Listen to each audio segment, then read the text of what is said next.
Yeah.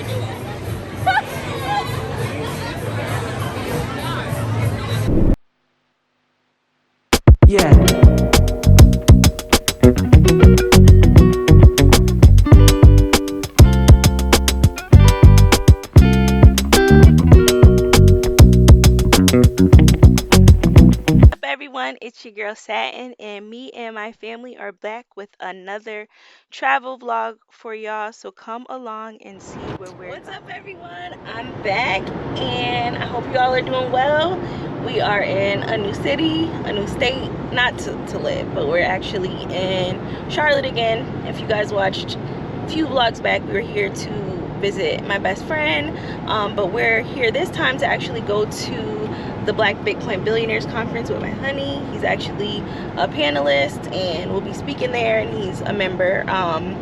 So we're here for that, and also to see Lonnie's godmom. So she's with her right now, so we're actually kid free. How you feel being kid free, babe? It's good, man. Being kid free sometimes helps you just, not be always hunkered down with having to take care of the little one, so it doesn't hurt. Yeah, so we're gonna enjoy a little bit of networking and mommy daddy time while we're here. Super grateful for her godmom for just like taking her for a while so we can enjoy ourselves, because we rarely take breaks from her. So it's gonna be good, and I'll be bringing you guys along. Like I said, we actually got here yesterday. We kind of just had like a family day, hung out, had some food, things like that. So I'll be bringing you guys along for as much as I can of this. So stay tuned. Peace. You gonna pop it? Pop it! Pop it! You gonna pop those? Let me get them. So as you can see, baby girl was having an amazing time with her godmom, so we had nothing to worry about. I did forget to mention that the previous day when we got here, we went to a place called What the Fries, and I've been dying to go here. My friends have been talking about it since they moved down to Charlotte, and it's just a place they have all these different type of French fries, like, quesadilla fries, fajita fries, shrimp fries, steak fries, like anything you could think of, but it's just fries with a twist, and it was a really cool spot, and the fries were pretty good.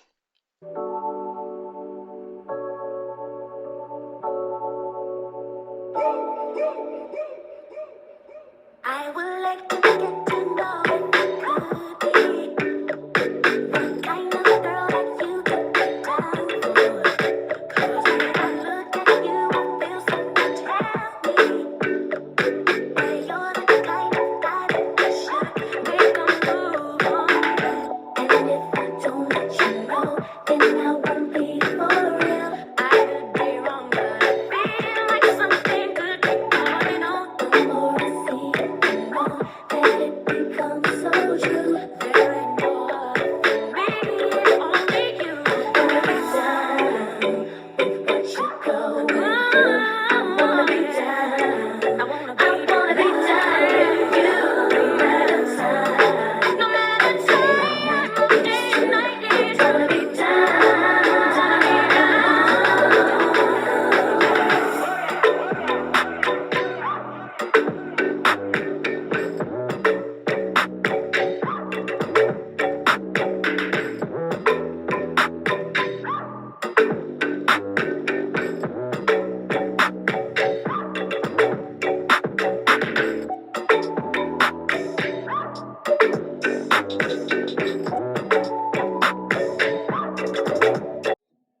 So this night there was a mixer at 1501 South Mint, hosted by the Black Bitcoin Billionaires. It was an amazing space. It's pretty cool. They have like a bar lounge area on one side, and then they also have, I believe, it's a cigar bar right next door. And then they had these two amazing food trucks. If you've seen those egg rolls that I just showed you, they were so delicious. It was just a nice vibe. Everyone was getting along, just good people and good energy. And of course, the ambiance made it even better. So it was actually just amazing to hang out with my girlfriends. You see us sitting there, and also meet a lot of the people in the Bitcoin space that my fiance is always like speaking with and speaking about. So, again, it was just great to be in a room full of like-minded individuals. Like we would be on Clubhouse and we would hear Miss Charmaine, we would hear Lamar, we would hear Jakumi, we would hear Corey, and we would say to ourselves like, damn, we want to talk to these people, we want to meet these people. And sometimes you just have to jump out there, like, don't be afraid to speak up, don't be afraid to talk, don't be afraid to ask questions, because the one thing we notice is everybody is extremely helpful in this space, like extremely helpful, extremely patient. So it's just like the barrier that we think is just don't you your own self, your doubt can be a barrier. Indeed, and I want to plus on that because everyone was a newbie at some point, right? Everybody. So you have to, even as you guys are mingling around this conference, please ask questions, reach out, get contact information because a huge part of this whole space is networking and relationships. Okay, so let's transition. So we talked about the barriers. Let's talk about opportunities. So anyone who wants to take this, talk about the opportunities that you see for women in Bitcoin. So there's an obvious one. If you're a developer out there, there are tons of Bitcoin companies that do need developers, but that is not the only option. So Bitcoin is a currency.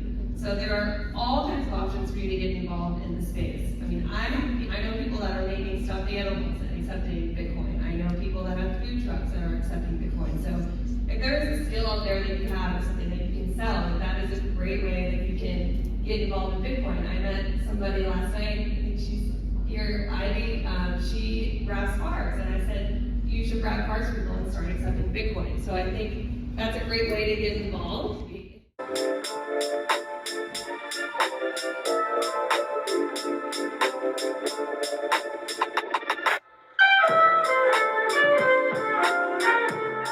When you really think about how scarcity creates value, that's going to make you really have the light switch off and say, okay, this is something that I need to buy into. And all these entities make it so easy. Cash App, you can buy $1 worth. You don't have to be a millionaire to get into this protocol. And that dollar is going to kind of like multiply over time. And before you know it, you're going to have a lot of money stored up. And it beats having dollars under your mattress or your shoebox. So, that's my thoughts on Bitcoin as far as it going long term for a store value. Yeah, Bitcoin really helped me, think about freedom from a different perspective. So me being an accountant, I'm studying for the CPA exam, and everything on the CPA exam is, cash based, it's US dollars based. And according to the US system, the US dollar is an asset. But when you really start thinking about it, first, assets are things that go up in value over time. And that's not just in finances, that's with your time. If you can have the freedom with your time, you want to have a long life so that you can enjoy yourself. Family, you can create kids. Shout out to Jakumi, man, you got his whole family out here. Well, that's an asset, like those are assets.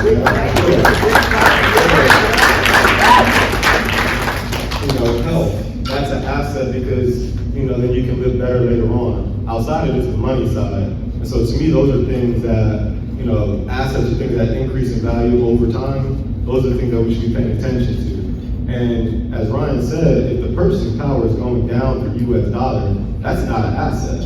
So you're spending your time, which is an asset, you're losing your health, which is an asset, all over a depreciating liability. And in all reality, assets are the things that go up in value, minus your liabilities is your equity. That's really what you own.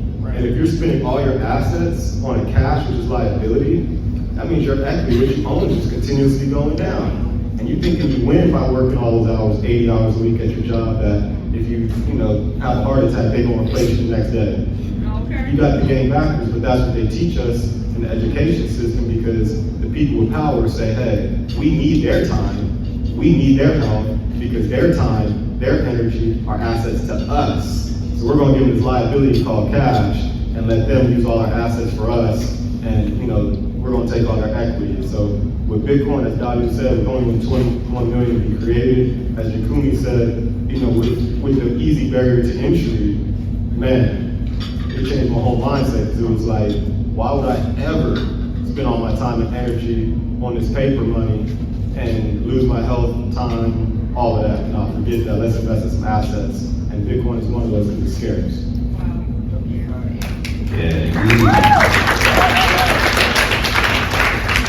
For me, I knew Bitcoin was freedom when, I happened to have the opportunity to make a purchase in some land on the continent. And upon that opportunity coming to fruition, my first thought was to be able to purchase that land using some Bitcoin. However, it was becoming very difficult on the other side to, make this transaction happen with Bitcoin. So ultimately, what I had to do is I actually had to go the fiat route. Now, there were a lot of things with this fiat route. One, it took 2 weeks it took about 2 weeks to get the money from my bank to their bank, for their bank to say, oh, you had something wrong with the address of the folks that you were buying from. Like, I don't know, when somebody gave me the wrong, the people that we were purchasing from, they gave us the wrong address that they had, set up their business with. They gave us the wrong address. So then there was another delay. Then there was the conversion from US dollar to Ghanaian CD. So there was that. Then there was also a fee for the bank to actually make it happen, right? So like now I'm getting hit with, transaction fees on both sides, and we're getting hit with, the rate, right? The rate for both Ghanaian CD and US dollar, that changes daily. So, we have to do that conversion. So when I realized that, I'm like, man, if only everybody could adopt this, then like there wouldn't be so much headache, right? Being able to move value across continents in literally, minutes is valuable and it's so powerful. Like if we can just get folks to understand that, then, this Bitcoin thing will not only be, paramount in the Black community, but it'll be paramount across the diaspora, right? And we'll be able to really push this agenda forward. Indeed, I agree with that. We know that money and currency can either be used as a tool to uplift or a tool to oppress. Now, we have 6 minutes before a little bit of Q&A or something of that nature. Now we're going to talk about Bitcoin in your portfolio. Hopefully, how many people heard us talk about freedom? Should freedom be in your portfolio? Absolutely, right? Freedom should be in your portfolio because we know freedom, the greatest form of freedom to me is being able to control your time. And being able to control your time comes with a whole host of resources and things that money just cannot simply buy, right? So, in that light, nobody has to raise their hand. I know we have a Bitcoin conference, nobody has to raise their hand. But, if you have Bitcoin in your portfolio, just be like to yourself, yeah, I got it. Alright, cool. That's good. Why should anyone have Bitcoin in their portfolio? We'll start with the taxman. Yeah, for sure. So like I was saying before, the US dollar to me is a depreciating liability. And so literally just the only thing I changed was I said, instead of having my savings account in US dollars, I'm gonna have my savings account in Bitcoin. It was that simple. The equities and stocks doesn't change, properties don't change, businesses don't change, operating expenses for all my businesses, they don't change. It was just a simple, instead of having my savings in US dollars, I'm gonna change that savings into Bitcoin. That was the only one little thing I did different, but when you denominate things in Bitcoin versus US dollars, over time, it changed it so I've never had to actually go up on an hourly rate for any of my clients that I've ever had because I'm inflation proof through the investing in Bitcoin. Man, that's powerful. I do. What about you?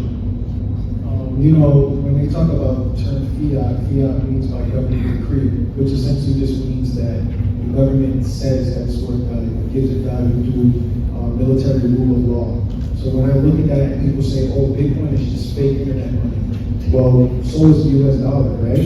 It's just backed by a government saying that this is the value that it holds. So for me, I'd rather take a chance on something that is scarce, and I see all these companies, Fidelity, BlackRock, they're buying this thing in copious amounts. They're not doing this because it's fake or it doesn't work or it's not valuable, and we just need to pay attention to that. When I was a vendor, they used to always say, don't worry about what people say, look at what you put your money into. So I've always been an advocate for that. So when I look at Bitcoin, and every day I look on the news and I see some new company, whether it's BlackRock, Fidelity, or a billionaire like Michael Saylor buying into Bitcoin every chance he gets, that's the light bulb going off for me. Like, I need to do the same thing. I need to go where the money resides.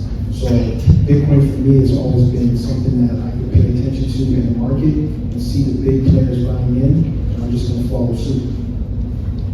Indeed. Jakumi, I'm gonna switch up the question for you a little bit, right? Because, both of us, we got two. Oh, well, no, you can answer the question too, but it's like the stage is split. You have two traders / investors on this side, and then, right. So, a lot of times we hear, in the media especially, and or in general, that people need to trade to be in Bitcoin. Now, what are your thoughts on that? And then you can also answer the other question as well, because you're an investor and an active trader. So does the average person need to trade Bitcoin? The average person doesn't need to trade Bitcoin. They don't, right?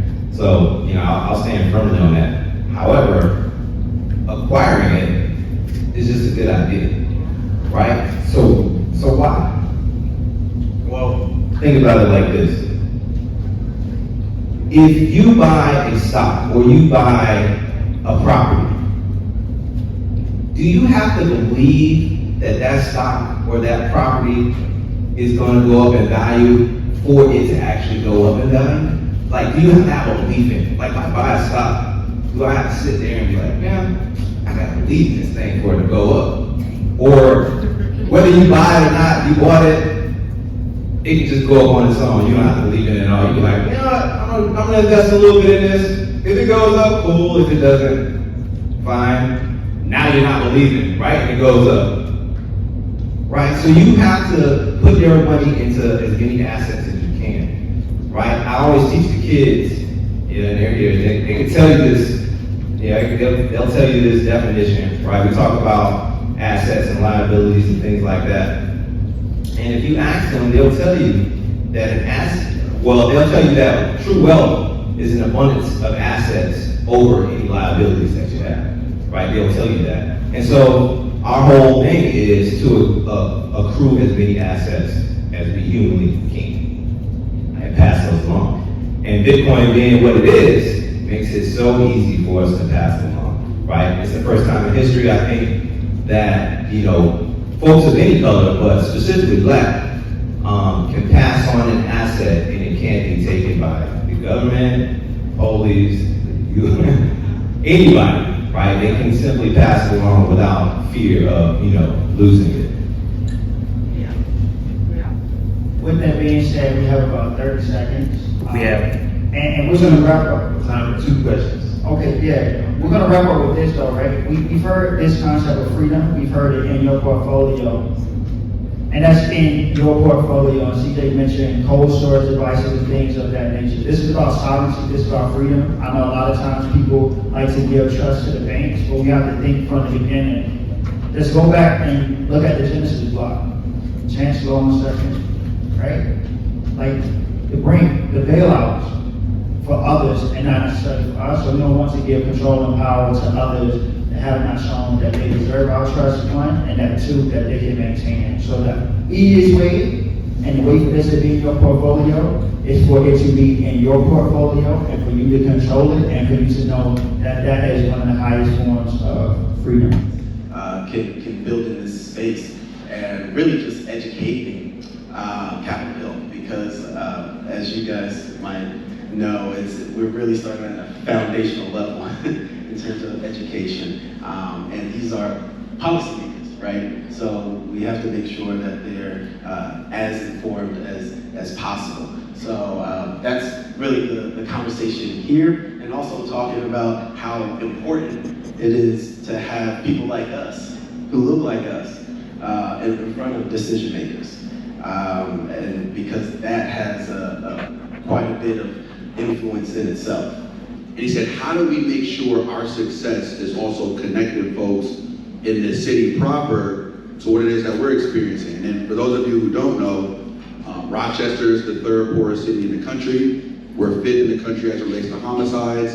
We're second in the nation as it relates to childhood poverty. So 1 out of every 2 Black and Latino children within our community is born in poverty. And so it was extremely important to our leadership to find ways to engage communities that are suffering from some of these socioeconomic conditions. And to be honest with you, at first I wasn't sold. I was a workforce developer by trade. I worked with a number of different companies who weren't serious about what it really takes to integrate folks into gainfully employing jobs. And to me, gainfully employing just means that you're working yourself into a better condition, right? Like your exchange of labor for compensation is actually making your life better as it relates to your standard of living and quality of life. But when I heard about Bitcoin, I did a little bit of research and I got to know Mike a little bit more. And when I saw his commitment, which was pretty much whatever it's going to take, I'm willing to do. And that's when I kind of made the move over from the chamber into this role. And I'll talk a little bit about what I'm doing in just a minute, but I'm excited to have this conversation because you all just don't know how much is going on as it relates to policy, how we really have to educate and inform our community and some of the efforts that are going on now. But there's some elected leaders who are extremely interested in these use cases, and we all have a unique opportunity to ensure at the beginning, infancy, and genesis of a new future-focused industry, we can interweave equity and the availability of opportunity from the start, so that we won't have to do all these efforts and programs and initiatives later to try to do that. So I'm excited to hear what everybody is doing and get to know you all fine folks over this weekend. We are leading adoption, so we need policy to have us in mind. Right now, Washington is creating policy based on 1930s approaches. It doesn't make sense. So you were in Washington on April 4th. We did a rally in Washington, and we invited quite a few members to come. And so one of the members was Cory Booker. He could not come because the day of our Black and Latino rally on the Capitol, it was the same day Tawanji was being, confirmed as Supreme Court. Senator Booker's office followed up with me and said, hey, he couldn't come, but he still wants to meet with these leaders. Can we create a roundtable? We created a virtual roundtable with the senator, with 10 Black and Latino leaders. So we thought he'd give us 30 minutes. Oh, he was there for an hour. Then he was there for another 15 minutes, and his staffers are like, yes, to go up, it's like, it's not me. And Charlie was there, like he was just so engaged. He took it further. A few weeks ago, the Senate Agriculture Committee announced legislation, and within that is a provision for collecting data on the diverse adoption that's taking place in crypto so that it could inform more policy.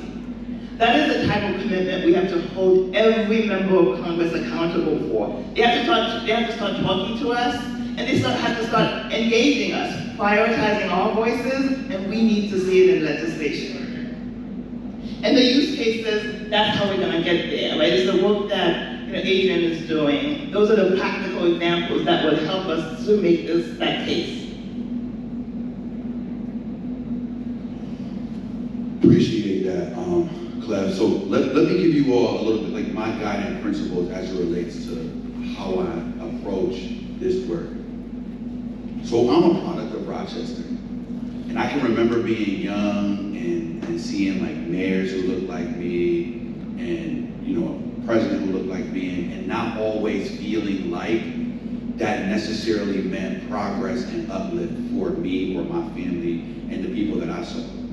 So it was very But my whole career as a workforce developer and economic developer, I have always had the most disenfranchised as it relates to inner city Rochester in mind and whatever it is that I do. And somebody mentioned earlier in the last panel, like how do we talk to our folks and why aren't more of our folks engaged in this space? If we're being honest, y'all, for many of us, this challenge of educating and pushing and promoting adoption starts in our school districts. The first program I started at Foundry is called Rock the Block, which is a take on Rochester and blockchain. I had an open ask to all these young Rochesterians, 18 to 23 years old, but I was intentional about wanting young adults who really reflected some of the most severe challenges in our community. So involvement in gangs and issues like that, the gun violence, those kinds of backgrounds. So we had a massive interview, about 20-something kids showed up. We put them through a whole day of different evaluations, and we ended up with 7 young people to start our first cohort, which was back in May.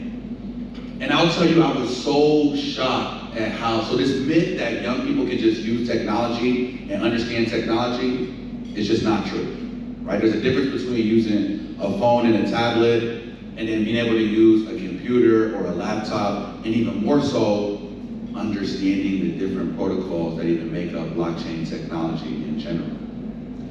Understanding that the work that you're doing is literally trying to build a better financial system while we're all here talking about problems with credit and how you can't get a bank account and that there was bills in your name since you was 5 years old.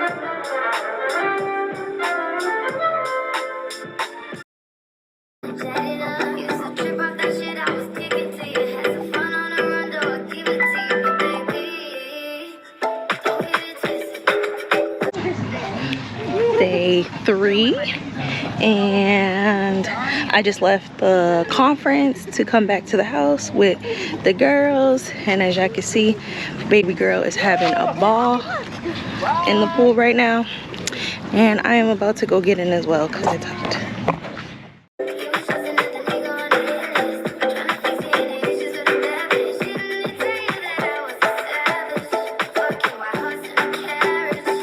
Can you put this in your vlog? Yes, I can.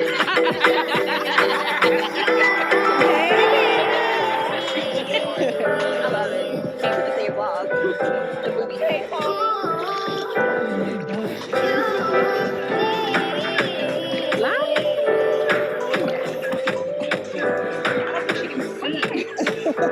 can I take those off? You want to take off the glasses? You want to take them off?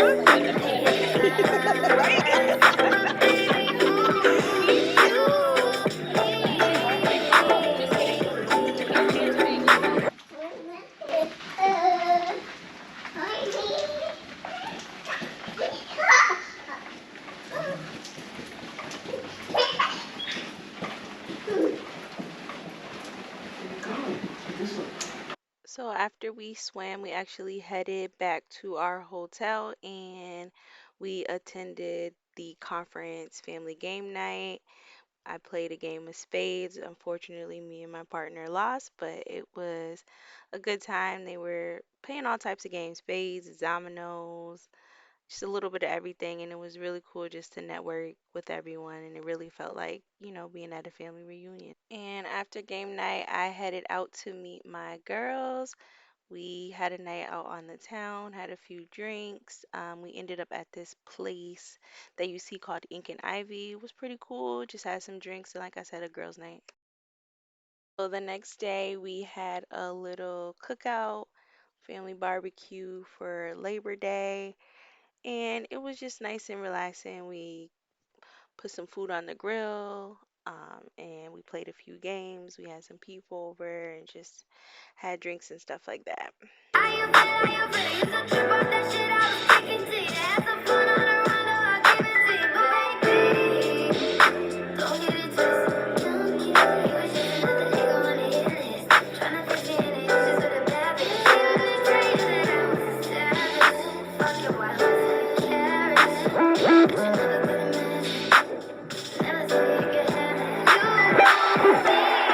What's up, everyone? We are still here in Charlotte. It's actually, I think, day 5.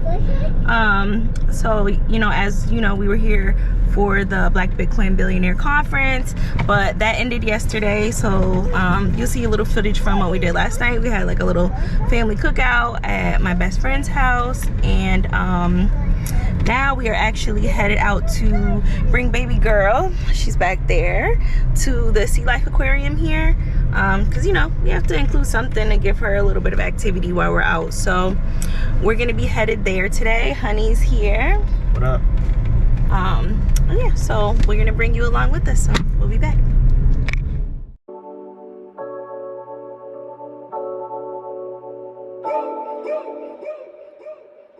I would like to get to know if you could be the kind of girl that you could be down for. 'Cause when I look at you, I feel something tell me that you're the kind of guy that should make a move on. And if I don't let you know, then I won't be for real. I could be wrong, but I feel like something could be going on. The more I see it, the more that it becomes so true. There ain't no other for me, it's only you. Wanna be down with what you go through. Wanna be down. I wanna be down with you. No matter the time, no matter the time, day and night. Wanna be down, wanna be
So we're in the aquarium.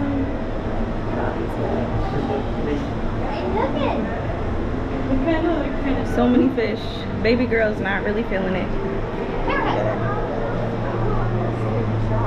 It's nearly a bitty one. You can't go up there, bud.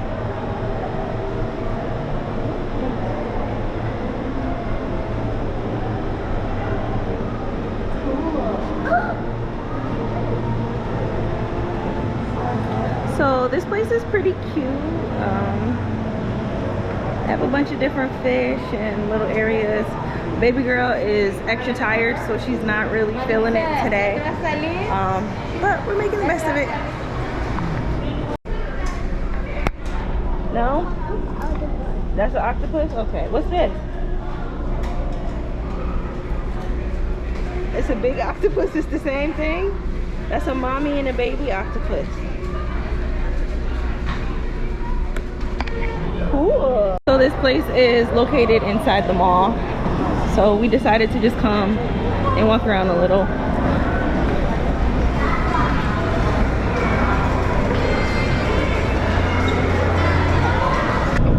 All right, y'all. We had to do a mad dash to the car. We just left the Discovery place. And it was all right. Honestly, it really wasn't that great. We last time, if you check out my previous vlog, we went to, when we came to Charlotte a few months back, we went to the Discovery place, and I would totally recommend going there over this place. Like, it's, you know, it's like 25 bucks or so to get in, and like the experience really isn't that great. But it's cute. It was something to do. But as you guys can see, it's freaking pouring raining. It's actually calming down now, of course, as soon as we got in the car. So, did you have fun? Lonnie convinced us, or basically had a fit and made us buy her this seahorse pocketbook. It's super cute though. So yeah, we're actually about to head back to the house now, and then just probably relax, maybe go out to dinner later. But if so, I'll be back.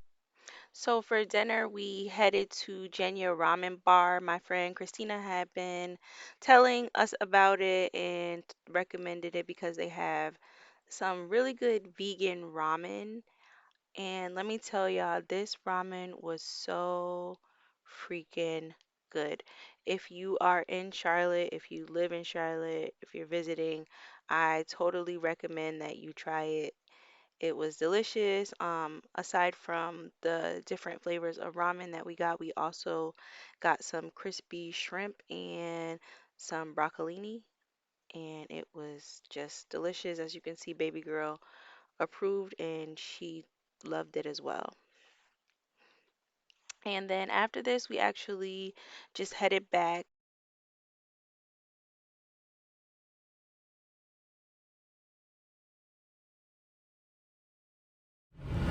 Hey y'all, so today is actually day 6 in Charlotte. It's our last day here, so we are headed to a place called Mochi Tea House. My honey loves mochi ice cream, and my friend Tina was telling us that there's a really good place here, and they actually have mochi donuts, so we are headed there now. That's going to be our last little, you know, thing that we get before we get ready to head on out to the airport. So, as I said, we're headed there. We got a baby girl in the back seat. And I'll show you a little, excuse the GPS. I'll be back when we get there so you can see it. I've been gone since like July, niggas acting like I died. They won't be expecting shit when Cap up on the side. Cause I told them that we put that shit behind us, but I lied. Hey, who I'm around, man. If I fuck up, I'ma be downtown, man. Folk flow down, man. That's if I get caught, man. Push me to the end, so it really ain't my motherfucking fault, man. I'm not to blame, man. The fucking industry is cutthroat. I'm not the same, man. And I can let you check the tag. Now I'm rocking name brand. I'm only chasing after bags. Now I got a game plan. And I'm out here with the 700 DI5s. Just alive, alive. Niggas came up on this side. Now they on the other side. Oh well, fuck them dog. We gon' see how hard they ride. I get racks to go outside. And I spit it with the guy. We up on the other side. Niggas acting like we tied. I've been gone since like July. Niggas acting like I died. They won't be expecting shit when Cap up on the side.